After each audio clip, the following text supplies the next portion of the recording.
Hi guys, today I'll be taking a look at one of the cheapest Cherry MX Red clones, as well as the most requested switch for a review, the Gateron Red.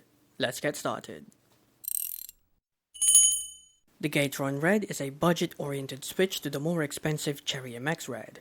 Currently on AliExpress, the MX Red is around £12, whilst the Gateron Red is around £7 for 30 switches. This essentially means that the Gateron and Ultima Red switches are more in line as competitors to each other rather than to Cherry itself based solely on price. However, a big disadvantage of the Gateron Red is its lack of availability on existing keyboards. The Ultima Red is by far more readily available on the budget mechanical keyboard segment, although with that said, I have seen Gateron switches in far more marketplaces than Ultima switches. And this is what they look like disassembled. Feel free to pause the video. Now, let's move on to the switch categories.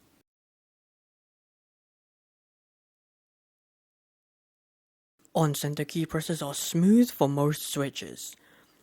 Off-center key presses are also smooth, although quite a lot of the switches do feel scratchy if you feel for it. Otherwise, they're decently smooth. 6 out of 10. The weighting is light with an actuation force of 43 grams at 2.3mm and a bottom out force of 54 grams at 4mm. So it's nothing unusual, although it is a little different from the MX Red when you look at the graphs side by side. Still, it's not quite the right weighting for me, so it gets a 5 out of 10. But if you're coming from an MX Red or similar, this should feel familiar to you.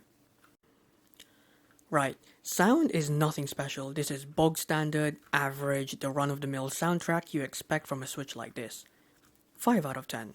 Now for the typing demo. Enjoy.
Typing performance is decent. It's a very well-rounded switch in a sense that it's smooth, predictable, and not horribly sounding. I do still make a lot of mistakes typing on this due to its weighting, but I think as soon as you get used to the light weighting, this can be a very competent switch. 6 out of 10. Gaming performance is really good, apart from when I accidentally press the spacebar, that is. But it's the smoothness and the predictability that makes this stand out from the rest. This is a really good gaming switch on par with the Ultima Red. So if you plan on building yourself a cheap gaming keyboard, go with this switch. I would pick these over the MX Reds any day, even if it was twice the price. 7 out of 10. In conclusion, if you're focused on gaming, this is really hard to beat, with the Ultima Red ever so slightly edging it out, as it is an easier switch to get access to. But if you want to build a keyboard for gaming, this is a solid choice.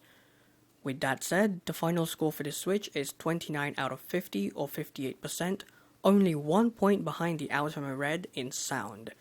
Now that's what you call competition. Also, don't forget that these are amongst the cheapest switches you can buy, so for them to be in the top 5 is mighty impressive in itself. Anyway, next time I'll be reviewing another linear switch. Until then, take care and goodbye.